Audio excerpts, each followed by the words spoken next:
नमस्कार, disclosure with Vinod में आपका स्वागत है। और आज हमारे साथ डिस्क्लोज करेंगे विजय बकाया, former chief secretary, farmer MLC और अपनी पार्टी के बड़े नेता। बकाया साहब, आपका स्वागत है। नमस्कार जी। अभी रिसेंटली जो चुनाव हुए हैं फोर्थ फेज की, और उसमें मतदान प्रतिशत बढ़ा 38 के करीब हुआ है, एक अपने आप एक रिकॉर्ड है। क्या आप इस चीज़ को मानते हैं कि ये 5 अगस्त 2019 के फैसले के बाद जो बदलाव कश्मीर में आया उसका एक हिस्सा हो सकता है? देखिए, हमें तो इस बारे में बड़ा ऑप्टिमिस्टिक होना चाहिए। ये ज़रूर ये संकेत देता है कि एक तो कश्मीर के अंदर ख़ास तौर से जो डर का माहौल था वो ख़त्म हो गया है, और वो हुआ है 5 अगस्त 2019 के बाद से, जब पेल्टिंग ख़त्म हो गई, गन ख़त्म हो गया। और दूसरा ये है कि 19 अगस्त से पहले जब भी इलेक्शन हुए तो वोट की तादाद जो थी बहुत कम होती थी। राइट। फारूक साहब को या बाकी उनके साथी जो 2 पार्लियामेंट में भेजे गए, किसी को 11%, किसी को 10%। एक तो उसमें डर था, दूसरा ये भी था कि हिंदुस्तान की पार्लियामेंट के साथ आस्था नहीं थी। अब ये जो है 38% वोट, इसका मतलब है डर ख़त्म। और दूसरा ये भी जानकारी इन्होंने अपने मन में ले ली है कि हिंदुस्तान के पार्लियामेंट में अपने नुमाइंदों को भेज के हमारे अवाम के मसले वहाँ उभारे जा सकते हैं और हमारे फ्यूचर के बारे में बात की जा सकती है। तो ये एक ज़रूरी संकेत है कि हिंदुस्तान के साथ जुड़े रहना से ही शायद आगे हम बढ़ सकते हैं। आपका बड़ा राजनीतिक भी तजुर्बा है, प्रशासनिक तजुर्बा भी है। जब पोल परसेंटेज बढ़ता है तो माइंडसेट वोटर का क्या रहता है? बदलाव, नए लोगों को चुनना है या फिर कुछ और? देखिए, कश्मीर के कॉन्टेक्स्ट में, जम्मू कश्मीर के कॉन्टेक्स्ट में तो मैं समझता हूँ कि इस वक्त मानसिकता बदलाव की है जी। इस वक्त मानसिकता बदलाव की है जी। कि जो अभी तक माहौल वहाँ है, रहा है, जो अस्थिरता रही है, अनसर्टनिटी रही है, उसमें से निकलने का एक मन बनाया है। और अब ये समझ गए हैं कि वोट डाल के अपने अच्छे नुमाइंदों को भेज के पार्लियामेंट में उनकी बात करवा के ही उनका ये भला हो सकता है। तो मैं समझता हूँ ये वोट जो है बदलाव के लिए वोट। जी। आपकी कम्युनिटी का वोट जितना पढ़ना चाहिए नहीं पढ़ पाया। एमफॉर्म तो ख़त्म हो गया, लेकिन उसके बावजूद भी कुछ हर्डल्स रहे। तो आप जैसे लोगों के होते हुए आप रहनुमाई करते हैं इस कम्युनिटी की, ऐसी अभी भी लकूनास रह जाए, थोड़ा अफसोस तो होता ही है। देखिए, हम तो इस बात से तसल्ली लेते हैं कि जितना 34 साल के अंदर विस्थापन के बाद इन्होंने वोट डाला, उससे कहीं हद तक ज़्यादा वोट इस बार डाला। तकरीबन 7,000 वोट डाला। हाँ, अभी तक 16,000 में से 7,000 डाला, विच मीन्स अबाउट 39%। राइट। तो ये हमारे लिए तसल्ली का एक सिलसिला है। पहले तो ये होता था कि साहब एमफॉर्म जो है वो एक बहुत बड़ी दुश्वारी है, वो भरना पड़ता है, फिर वापस भरना पड़ता है, धूप में जाना पड़ता है, बारिश में। तो ये लोग कहते थे हमें वोट। दूसरी एक ये एक भनक थी दिमाग में कि हमारे वोट की कदर नहीं है। लेकिन अब धीरे धीरे ये जो ख़ास तौर से एमफॉर्म हटाने की बात हो गई, तो वो कश्मीरी पंडित ने सोचा कि अब तो वोट डालना चाहिए। लेकिन आप कहते हो दुश्वारी ये हुई है, कन्फ्यूजन था कि 15-20 दिन इलेक्शन से पहले एमफॉर्म रहा। एमफॉर्म भरने के लिए मजबूरी जो पहले की थी वो रही, और लोगों ने एमफॉर्म भरे। बाद में उन्होंने कहा कि एमफॉर्म हट गया। तो जो एक्चुअल इलेक्शन के वक्त हुआ वो ज़्यादातर उन्हीं वोटरों को प्रेफरेंस दी गई जिन्होंने एमफॉर्म भरे थे, जो लिस्टों में थे। जो बाद में आए थे, उनके पास हालांकि वोटर कार्ड थे, उनके नाम कई जगह दर्ज नहीं थे। तो मेरा ख्याल है कि तकरीबन 1,000-1,500 वोटर जो हैं वापस चले गए। ये क्योंकि हमने बहुत इल्तिजा की कि इनके पास वोटर कार्ड हैं, इनके पास आधार कार्ड है, इनके पास राशन कार्ड है, उसी बेसिस पे इनको वोट देने दे दीजिए, ये आ गए हैं पोलिंग स्टेशन पर। वो हल निकालते देर हो गई। 6 बजे के बाद हल निकला, तब तक लोग चले गए थे। लेकिन एक बात जो तसल्ली बख्श है वो उत्साह है। इसका मतलब ये संकेत दिया है कश्मीरी पंडित ने पहली बार, that he wants political empowerment, that he wants to become a stakeholder in the politics of Kashmir, और उसके वोट की कदर है। और क्या बकाया साहब, आपको लगा कि इस बार political party, different political parties को भी इस बात का एहसास हुआ है कि कश्मीरी विस्थापित पंडितों का वोट मायने रखता है? जिस हिसाब से यहाँ पॉलिटिकल पार्टीज़ के लीडर आ रहे हैं और अपील कर रहे हैं कि वोट भी डालिए, और कश्मीरी पंडितों के मोहल्लों में जा रहे हैं कि वोट डालिए, और जिस प्रकार उनके एजेंट्स इनके नाम वोटर लिस्ट में डलवा रहे हैं, तो ये जाहिर है कि वो समझते हैं कि कश्मीरी पंडित का वोट काफ़ी अहमियत रखता है। लेकिन मेरी अपनी ज़ाती राय ये है कि कश्मीरी पंडित जो 1,25,000 वोट है, जो रजिस्टर्ड वोट है जी, जहाँ पे कश्मीर में क्लोज कॉन्टेस्ट होता है रीजनल पार्टीज़ नेशनल पार्टीज़ के अंदर, वहाँ अगर 40, 50, 60% भी कश्मीरी पंडित का वोट पड़े, वो एक डिसाइसिव वोट हो सकता है। और ये हमने साबित किया है 2009 में, जब हमने 5 सीटें जो हैं कश्मीरी वोट के डिसाइसिव वोट से जिता के दी थी नेशनल कॉन्फ्रेंस को। तो ये समझने लगे हैं ये पॉलिटिकल पार्टीज़ कश्मीर में, वो समझते हैं कि कॉन्टेस्ट क्लोज होगा, तो कश्मीरी पंडित अगर काफ़ी तादाद में वोट डालेगा वो डिसाइसिव हो सकता है। जी, हब्बा कदल एक ऐसी कॉन्स्टिट्यूंसी है विधानसभा की जिसमें आपका वर्चस्व है कश्मीरी विस्थापित पंडितों का। आप पता नहीं थोड़ा चेंज ना हो गया, लेकिन वहाँ से भी पहले वहाँ से भी आप कश्मीरी पंडित के उम्मीदवार को जता के नहीं आ पाते। ये जी तो हमारी हमेशा विडम्बना यही रही है कि कश्मीरी पंडित जब कश्मीर में रहता भी था विस्थापन से पहले, तब भी उन्होंने उस वक्त भी उसको यही एहसास था कि हमारे वोट की कदर नहीं होती, क्योंकि बड़ी मिसालें हैं। वो जाता था पोलिंग स्टेशन पे, वहाँ उसको एजेंट बोलता था जनाब आपका तो हमारा वोट डल गया, आप चले। तो इससे हब्बा कदल में जो था एक ज़माने में 26,000 के करीब वोटर थे, फिर डिलिमिटेशन हुआ, हब्बा कदल को बांट दिया गया, बटवालू भी और खानियार भी, और 10-12 हज़ार वोटर रह गए, और विस्थापन के बाद तो बहुत ही कम हो गए। तो और अगर ऐतिहासिक तौर पे देखें, हब्बा कदल कश्मीरी पंडित काफ़ी लोग रहते थे, लेकिन हब्बा कदल की कॉन्स्टिट्यूंसी जो है उसमें जो भी कैंडिडेट खड़ा हुआ वो कश्मीरी पंडितों के वोट से नहीं जीता, वो मुसलमान मेजॉरिटी वोट से ही जीता। हालांकि कश्मीरी पंडितों ने वोट डाले क्योंकि उनकी तादाद ज़्यादा थी। बकाया साहब, आपने जिता करके रिप्रेजेंटेटिव भेजे, आपके प्यारेलाल हांडू की बात करें और अमर मट्टू की बात करें, क्या वो ढंग से रिप्रेजेंटेशन नहीं कर पाया? देखिए, रिप्रेजेंटेटिव उस वक्त हालात ये थे कि रिप्रेजेंट क्या करना था। कश्मीरी पंडित के नाम से वो आए, प्यारेलाल हांडू जी आए, तो वो एक कश्मीरी पंडित थे, उनको एनसी में उसी तरह से देखा भी गया कि कश्मीरी पंडितों की बात ये कर सकते हैं। तो लेकिन एनसी के एक बहुत दिग्गज नेता थे, तो एनसी की आइडियोलॉजी को भी आगे चलाना था। लेकिन एक बड़ी जो कंट्रीब्यूशन उन्होंने की, वो जो माइग्रेशन के बाद प्रिवेंशन ऑफ डिस्ट्रेस सेल का जो कानून बनाया उन्होंने, क्योंकि कानून मंत्री थे, वो एक बहुत बड़ी कंट्रीब्यूशन थी, क्योंकि उस वक्त डिस्ट्रेस में कश्मीरी पंडित विस्थापित लोग जो थे किसी भी मुंह मांगे दाम पे बेच रहे थे और अपना नाता ही तोड़ रहे थे कश्मीर के साथ। तो इसलिए उस वक्त मेरे साथ ही बैठ के हमने बनाया वो कानून, तो वो एक बहुत बड़ा कंट्रीब्यूशन था। उससे रोक आ गई, ऑर्चर्ड नहीं बिके, मकान नहीं बिके, और अगर बिके तो इजाज़त के बाद बिके। तो वो एक कंट्रीब्यूशन था। और कश्मीरी पंडितों की शिद्दत से बात करते तो उन दिनों तो क्या था मसला कश्मीर कि मुलाजमत कम मिलती है, मेरिट इनका होता है तो किसी और की को नौकरी मिल जाती है, और वो थोड़ा सा लगता था कि ये डिस्क्रिमिनेशन है। लेकिन ये भी हमें मानना पड़ेगा कि इतने कम नंबर में होते हुए भी उनका असर काफ़ी था।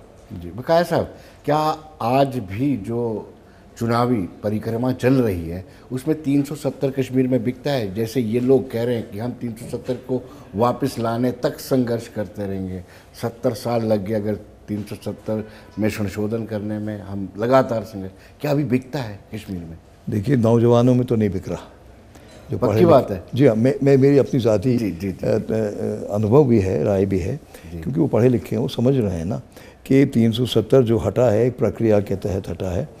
प्रक्रिया का था क्या पार्लियामेंट की मेजॉरिटी की वजह से हटा। उसके बाद एक शंका थी कि हो सकता है कॉन्स्टिट्यूशनल वैलिडिटी जो चैलेंज हुई है उस पर कोई फैसला आ जाए, तब तक भी एक क्वेश्चन मार्क था। जब कॉन्स्टिट्यूशनल वैलिडिटी एस्टैब्लिश हो गई सुप्रीम कोर्ट से, सुप्रीम कोर्ट के सुप्रीम फैसला आ गया, उसके बाद इनको पता लग गया कि अब तो इसको हटाना मुमकिन नहीं है। अपनी पार्टी जो है, हमारी पार्टी जो है, इसने हमेशा यही सियासत करने की कोशिश की कि कश्मीरी अवाम को ख़ास तौर से हम सच बोलें। अभी तक 70 साल उनको जज्बाती नारों में उलझाया गया है। उनसे कहा गया है कि पाकिस्तान के साथ जो विलय हुआ है वो गलत हुआ। उनके साथ उनको ये बताया गया है कि 370 जो है ये इसको हटाने में 11 जन्म लगेंगे। उनको ये बताया है कि इंडिया एक ऑक्यूपेशन फोर्स है जिसको बंदूक के ज़ोर पे हटाना है। या वहाँ के बच्चे जो आज 10, 12, 15 साल के होंगे वो यही बात समझते हैं कि ये जो आर्मी चलती है ये एक ऑक्यूपेशन फोर्स की आर्मी है।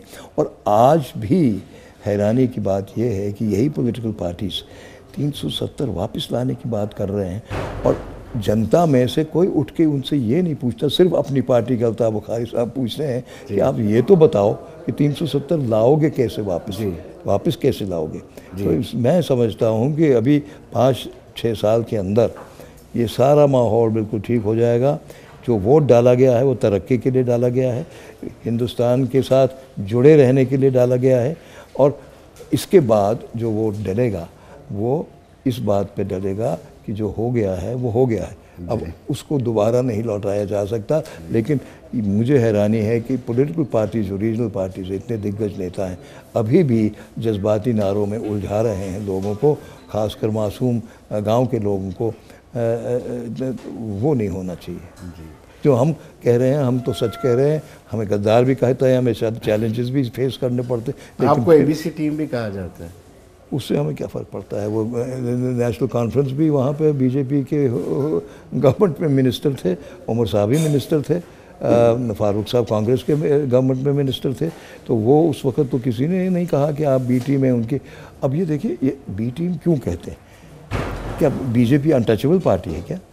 अगर बीजेपी है, इस वक्त हुकूमत में है दिल्ली में, और हम अपनी पार्टी एक नई सियासत लेके आए हैं, हम उनसे कहते हैं कि साहब हम बहाव के ख़िलाफ़ तैरना चाहते हैं। हम लोगों को वो समझाना चाहते हैं जिसका विपरीत उनको समझाया गया। हम समझाना चाहते हैं कि भविष्य हिंदुस्तान के साथ ही है, उसके बगैर भविष्य नहीं है। हम समझाना चाहते हैं 370 वापस आया तो सुप्रीम कोर्ट के ज़रिए आया, अब नहीं आया तो अब नहीं आ सकता। और हम ये भी समझाना चाहते हैं कि तरक्की के बगैर और कोई रास्ता नहीं है। और हमारा जो वास्ता है वो दिल्ली में जो सरकार बैठी है, सेंट्रल गवर्नमेंट, उसी के साथ। अगर आज बीजेपी के साथ है तो बीजेपी की से ही हमें मांग करनी है। और बीजेपी ही हमें कह रहा है कि अगर आप नेशनलिस्ट फोर्सेस को वहाँ स्ट्रॉन्ग करो तो हम आपके साथ। जी, तो कैसे कोई नुकसान तो नहीं होगा राजनीतिक तौर पर? आपका नाम बीजेपी के साथ जुड़ता है तो कश्मीर में जिनको वो बरगलाने में कामयाब। देखिए, हम लोग अभी ये नुकसान फ़ायदे की बात नहीं कर रहे, हम लोग एक लार्जर कॉन्टेक्स्ट की बात कर रहे हैं कि एक नैरेटिव, ऑल्टरनेटिव नैरेटिव जो हमने पेश किया कि डेमोक्रेटिक प्रोसेस में आवाम को आ जाना चाहिए, पॉलिटिकल मैदान में उतर के वोट डालना चाहिए, उससे पहचान उनकी बनेगी, वो उसमें हम कामयाब हो गए। एक नैरेटिव हमने कहा था कि आपकी पहचान धूमिल हो गई, कि आपकी पहचान बंदूक से, पथराव से, कत्लेआम से धूमिल हो गई है। अब आप अपनी पहचान वोट से बनाइए जो आपकी पहचान की, आपकी छवि को ठीक करेगी। उस मामले में हम इस बात से तसल्ली ले रहे हैं कि हमारा जो नैरेटिव था वो लोगों ने माना है और लोग उसमें उस पर अमल भी कर रहे हैं। वोट डाल के जो 89 के बाद इतना वोट कभी नहीं पड़ा है, उसका मतलब ही ये है कि कोई ना कोई चेंज आया है और हम इस बात से खुश हैं। सच की राजनीति से आप कितने लोगों को मुतासिर कर पाए? क्या युवा वहाँ का इससे मुतासिर हो पाया है जो सच, सीधी स्टीक और सच की राजनीति आप कर रहे हैं? हम समझते हैं कि युवा काफ़ी मुतासिर हुआ है, ख़ास तौर से वो युवा जो समझ गया है कि पथराव किया, नौजवान मारे गए, उससे कुछ हासिल नहीं हुआ, जो समझ गया है। दिल्ली, बाहर हिंदुस्तान से भी लोग आए हैं, पढ़ लिख के आए हैं, स्टार्टअप्स लगाने आए हैं, वो भी एक मैसेज भेज रहे हैं कि इस वायलेंस से कुछ हासिल नहीं होना। जो कि चैप्टर ख़त्म हो चुके हैं, बंद हो गए, उनको खोलने की ज़रूरत नहीं है। और जो डेवलपमेंट है वही एक रास्ता हो सकता है। तो मैं समझता हूँ कि इसका असर ज़रूर हो रहा है, लोगों की मानसिकता में बदलाव आ रहा है। लेकिन वो जो अलगाववाद का एक भाव है कि हम कश्मीर जो है, कश्मीर की आवाम, खासकर कश्मीर की आवाम हिंदुस्तान से अलग हैं, वो अभी जाते जाते टाइम लग सकता है। लेकिन एक बात तो ये है कि हाँ, हिंदुस्तान का हिस्सा है, उसका संकेत उन्होंने वोट डाल के दिया पार्लियामेंट के लिए। जी। अब देखना है कि असेंबली में क्या होगा। जी। वकाया साहब, आपको लगता है कि कश्मीरी आवाम की मानसिकता में थोड़ा बदलाव आया है? जिस तरीके से डॉक्टर फ़ारूक अब्दुल्ला एक मरतबा फिर पाकिस्तान का राग अलाप रहे हैं कि चूड़ियाँ नहीं पहनी हैं, क्या अभी भी पाकिस्तान वहाँ पे बिकता है? देखिए, पाकिस्तान अब इतना नहीं बिकता है जितना पहले बिकता था, क्योंकि कश्मीरी जो है हिस्टोरिकली बड़ा अलर्ट है, पॉलिटिकली बड़ा सेंसिटिव है, वो समझता है सब कुछ। अब वो समझ गया है कि पाकिस्तान, जिसको हम फेल्ड स्टेट कहते हैं, फेल्ड स्टेट है, वहाँ पे इन्फ्लेशन 30% के करीब है, बहुत महंगाई है, वो है, ये है, तो वहाँ कोई हमारी दाल गलने वाली नहीं है। लेकिन देखिए, शुरू से ही जब से भी विस्थापन हुआ या 90 के बाद से जब भी टर्माइल शुरू हुआ कश्मीर में, धीरे धीरे वहाँ के लोग समझने लगे थे कि पाकिस्तान जो इस टर्मोइल के पीछे जिसका हाथ है, एक्चुअली वो ज़मीन के अंदर, ज़मीन में इंटरेस्टेड है, लोगों के उसमें इंटरेस्टेड नहीं है। वो मरवाता है लोगों को, और किस मकसद के लिए, वो समझ गया। आप 96 तक पहुँचते पहुँचते आम आदमी कश्मीर का समझ गया था कि शायद हमको गुमराह किया गया है। इसीलिए 96 में फ़ारूक साहब ने भी आए, इलेक्शन लिया, लड़ा, लोगों ने वोट डाले और नॉर्मल सी रिस्टोर होने लगी। तो मुझे नहीं लगता कि कश्मीर के मेजॉरिटी आजकल ये समझते हैं कि उनका विलय पाकिस्तान से होना चाहिए या उनका भविष्य पाकिस्तान में ही है।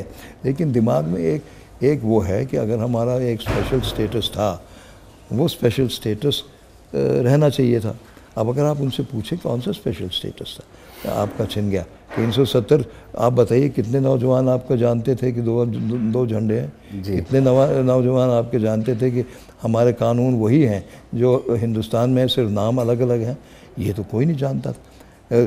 मगर 35A से ज़मीन का था एक प्रोटेक्शन, मुलाजमतों का प्रोटेक्शन। उसके बाद हमारे अल्ताफ़ बुखारी साहब ने ही लड़ झगड़ के दिल्ली में एक वाया मीडिया निकलवाया, जो डोमिसाइल एक्ट और रूल्स निकलवाए, जिससे कि 15 साल तक तो जो यहाँ नहीं रहा हो वो एटलीस्ट एग्रीकल्चरल लैंड नहीं खरीद सकता और यहाँ पे मुलाजमत बाहर वाले को नहीं मिल सकती। इस बात से थोड़ा तो इत्मीनान हुआ और वहाँ पे एहसास भी ये हो गया है कि भाई कश्मीर में बाहर से आके कौन बसेगा, क्यों बसेगा अपना घर बार छोड़ के इतना दूर।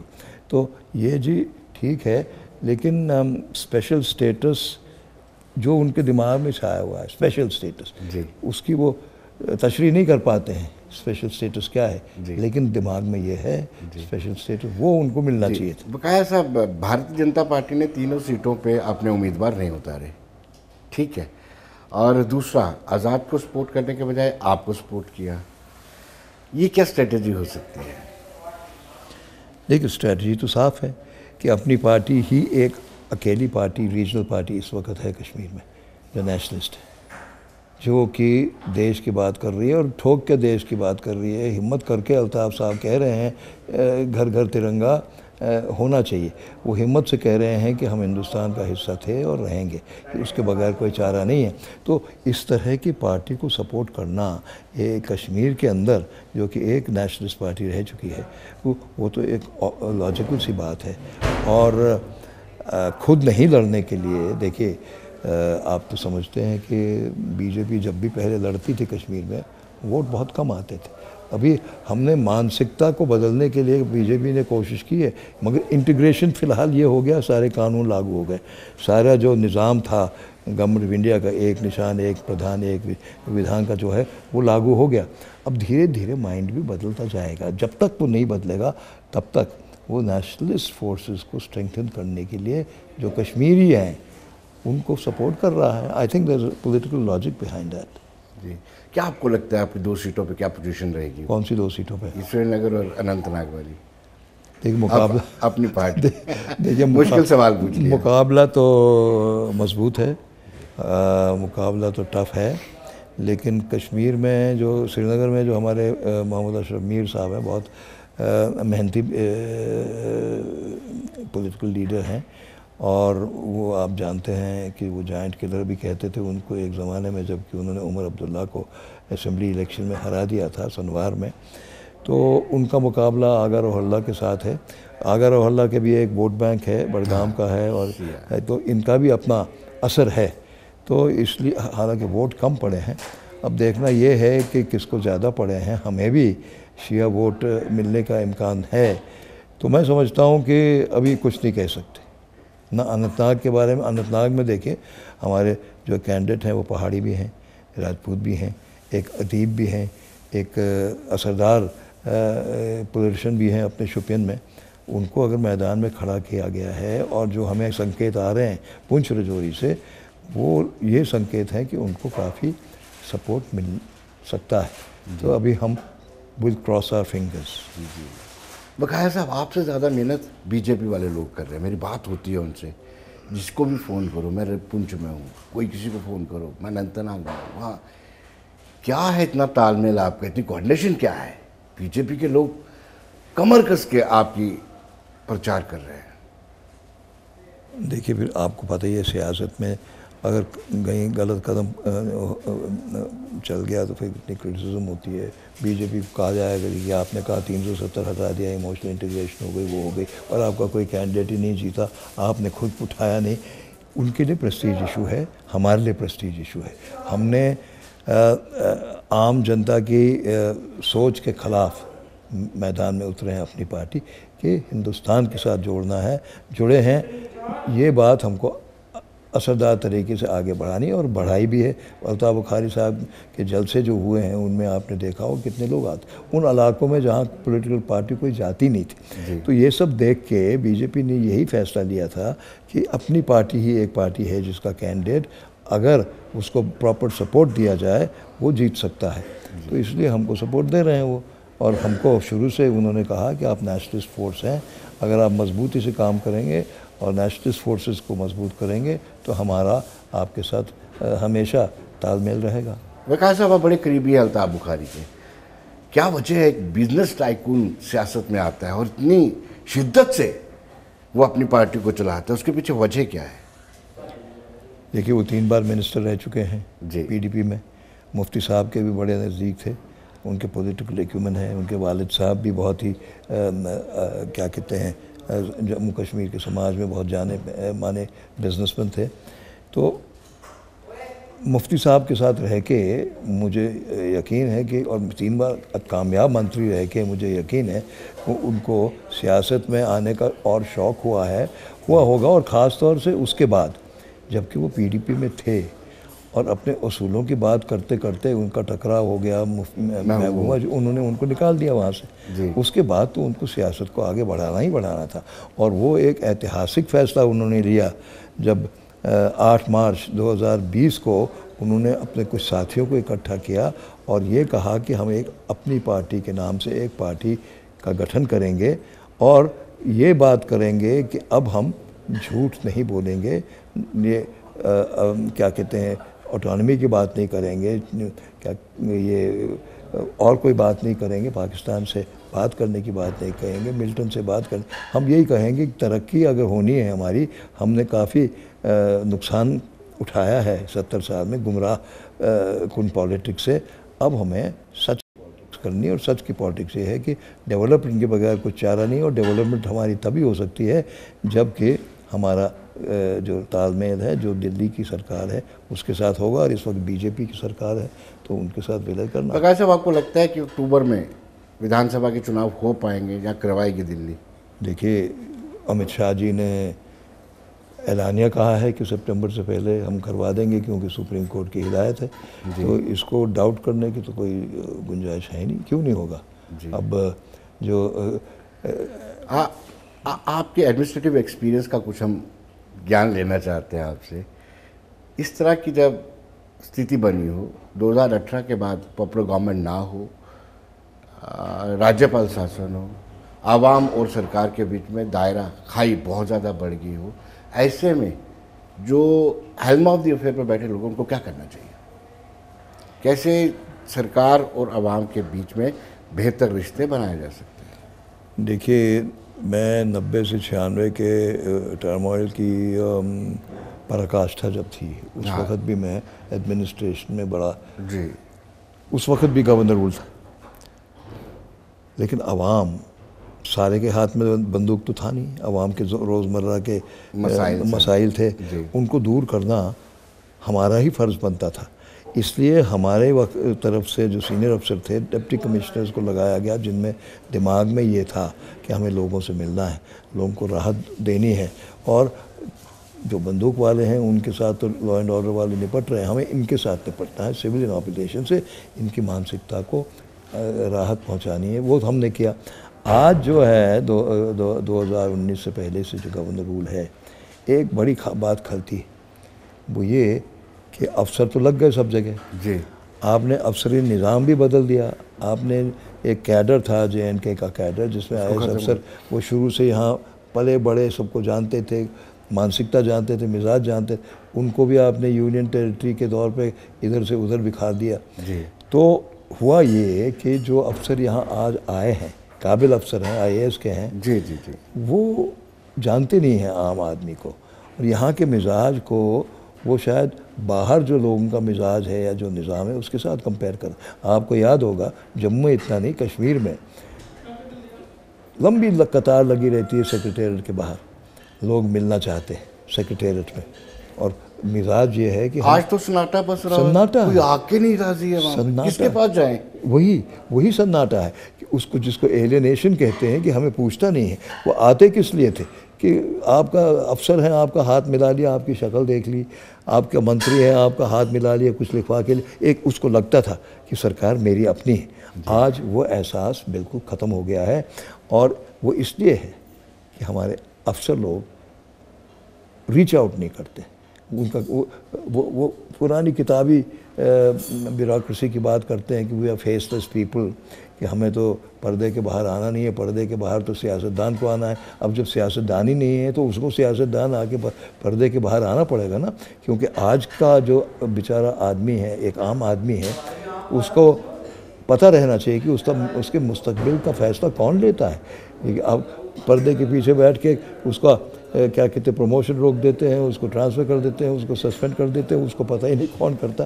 तो एक रीच आउट करने की ज़रूरत है।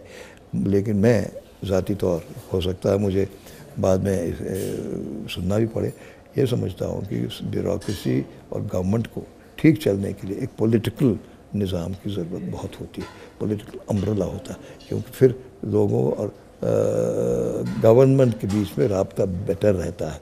और हम इस वक्त आम आदमी को कह सकते हैं कि भाई मुझे तुम कौन सा वोट देते हो, मुझे तो सिखाया गया है फाइल पे दस्तखत करना, फाइल पे प्रोजेक्ट्स बनाना, उनको आगे चलाना, तो उसको तो तुम वोट देते हो, तुम तो गिरबान पकड़ के उससे कह सकते हो मेरा ये काम नहीं किया, मेरा ये काम करो। तो मैं समझता हूँ कि रीच आउट जो करना है वो रीच आउट आज कम हो रहा है। आवाम के बीच में एक बेचैनी सी है कि हम किससे मिलें। वकायत साहब, बहुत बहुत शुक्रिया आप हमारे स्टूडियो में। Thank you very much. तो दर्शकों, आप बने रहिए देश दुनिया की खबरों के लिए और मुझे दीजिए इजाज़त। नमस्कार।